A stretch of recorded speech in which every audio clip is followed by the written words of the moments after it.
Buenas tardes, doctor. Mi nombre es Ana Isabel Corro. Hoy le voy a exponer en este video de forma general lo que es la incontinencia urinaria. La incontinencia urinaria la podemos definir como una pérdida involuntaria de la orina. Es un síntoma común que aparece en muchas enfermedades y en diferentes edades. También tiene un importante impacto negativo sobre la calidad de vida en los pacientes, ya que esto le ocasiona pena y pueden aislarse socialmente. El tracto urinario inferior tiene dos funciones, la del almacenamiento y la eliminación oportuna de orina. Entonces, cuando una de estas, que es la función de almacenamiento, no puede mantener dicha función, sobreviene la incontinencia urinaria. En la parte fisiológica es importante mencionar que participan tres estructuras. Está el músculo detrusor, el esfínter interno y el esfínter externo. El estímulo simpático se encarga de relajar el detrusor y contraer los esfínteres, y el estímulo parasimpático se encarga de contraer el detrusor e inhibir el simpático. La incontinencia urinaria se relaciona además con un grupo de otras molestias antiguamente conocidas como LUS, que son síntomas del tracto urinario inferior, como son el aumento de la frecuencia misional, nocturia, urgencia misional y disuria. También la podemos definir como 2 o más episodios en el mes o 3 en el año.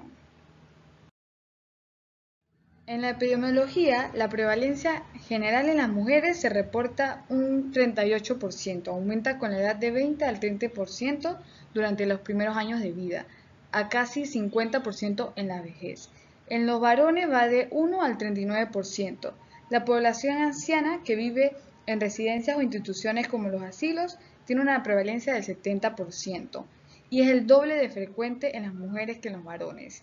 La tasa de remisión completa oscila entre el 0 al 13%.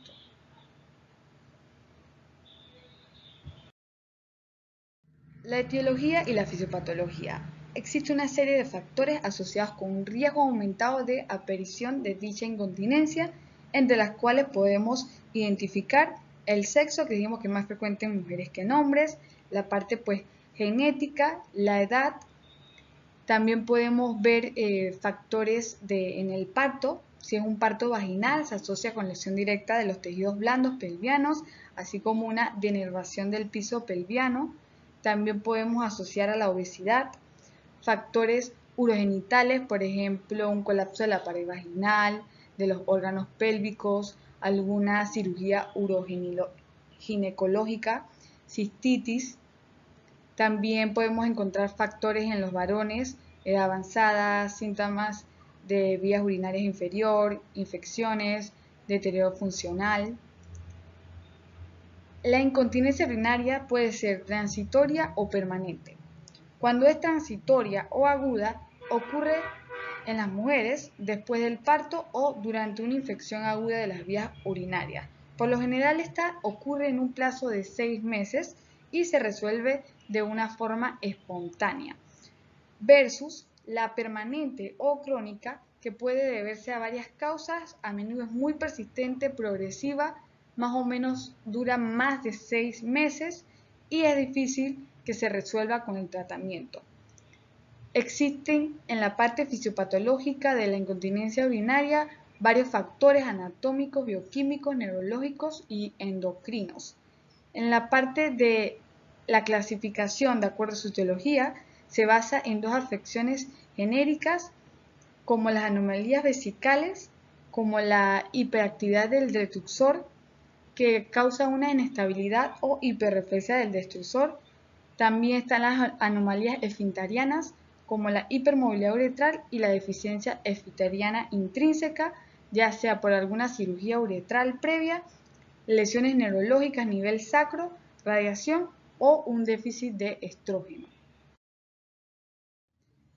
En la clasificación puede clasificarse según el tipo de incontinencia, la frecuencia y gravedad de la pérdida. y también dependiendo de estos factores que desencadenan.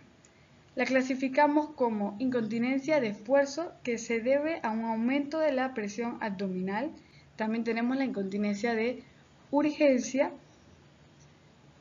que se debe a la contracción involuntaria de los músculos de la vejiga. Tenemos la incontinencia por desbordamiento, que ocurre un bloqueo en la uretra, y la incontinencia neurogénica, que es debido a una alteración en la función del sistema nervioso. También podemos encontrar otros tipos como una enuresis nocturna, y también podemos encontrar una incontinencia urinaria continua o por un goteo posmisional. En la parte del diagnóstico se recomienda el rastreo mediante el interrogatorio por sistema a los mayores de 65 años por lo menos una vez.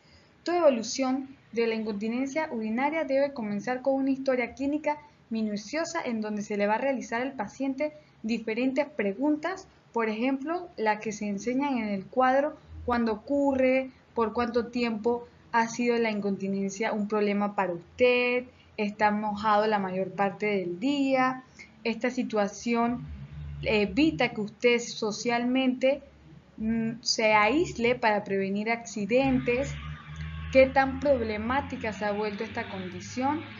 También hay que preguntarle por los factores agravantes, por los factores de alivio y factores asociados al paciente. También después se le hace un examen físico que incluya examen abdominal, donde debemos detectar una masa abdominal o pélvica, hacerle un examen perineal, examen vaginal o rectal. También a las mujeres hay que hacer una evaluación del estado de estrogenización y contracción voluntaria del suelo pélvico, realizarle estudios de laboratorio como una urinálisis para descartar infecciones urinarias, glucosuria, hematuria. También se le puede realizar una ecografía que nos ayuda a proporcionar una estimación precisa del residuo posmisional. También podemos realizarles pruebas urodinámicas como la cistometría, que te ayudan a proporcionar o confirmar el diagnóstico. También te producen ayuda en predecir el resultado del tratamiento en los pacientes. En el tratamiento consiste en 3 pilares, que es el entrenamiento vesical, los ejercicios de Kegel y los fármacos. Esto es un tratamiento en general. Entonces, la mayoría de los pacientes con síntomas leves o moderados son susceptibles del tratamiento en atención primaria. Este se basa en la causa de la incontinencia y los síntomas que más problemas ocasionan en estos pacientes. Entonces, debe tratarse específicamente la causa y el tipo de incontinencia, ya sea de urgencias, ya sea de esfuerzo o las otras. También, si el paciente o la paciente está tomando algún tipo de medicamento para otra patología, hay que verificar que ese medicamento no cause o agrave la incontinencia del paciente. Y en tal caso, si se produce esta afectación, hay que modificar su esquema de dosificación o dejar de administrar el fármaco. También es muy importante la parte de las medidas higiénico-dietéticas y que el paciente pueda modificar sus hábitos alimentarios y hábitos de vida para que ayuden a mejorar la sintomatología de la incontinencia urinaria. En forma general, el tratamiento quirúrgico, para llegar a un tratamiento quirúrgico, una incontinencia urinaria, es solamente cuando hay un fracaso del tratamiento conservador o del tratamiento farmacológico. Entonces ahora vamos a hablar de cada uno de los pilares. Comenzamos con el pilar del entrenamiento vesical. ¿En qué consiste? Consiste en programar un horario que sea estricto de visitas al baño para entrenar a la vejiga. Entonces, para que la vejiga vaya almacenando mayor cantidad de orina y durante más tiempo.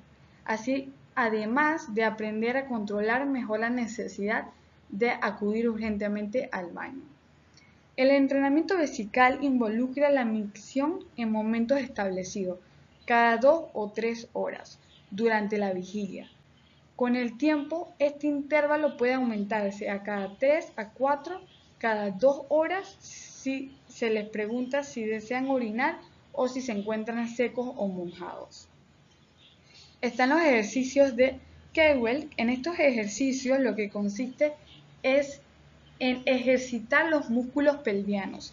Los pacientes deben contraer los músculos del suelo pelviano, que son el pubococcygeal y el paravaginal, en lugar de los del muslo, el abdomen y los glúteos.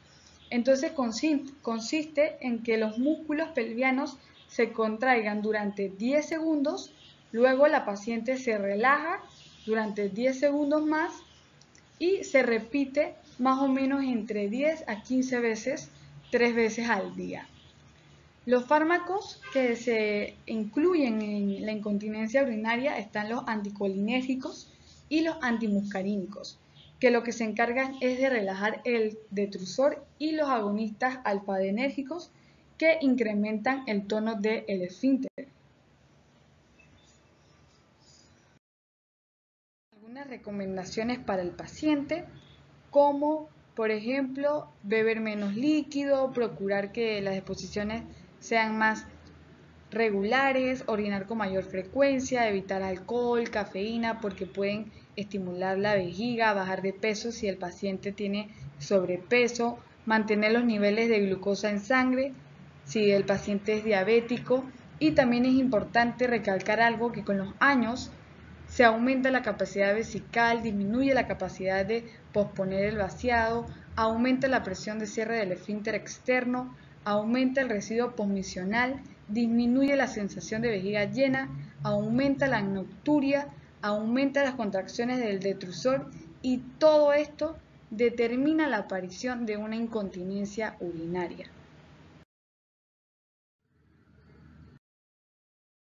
Muchas gracias por su atención.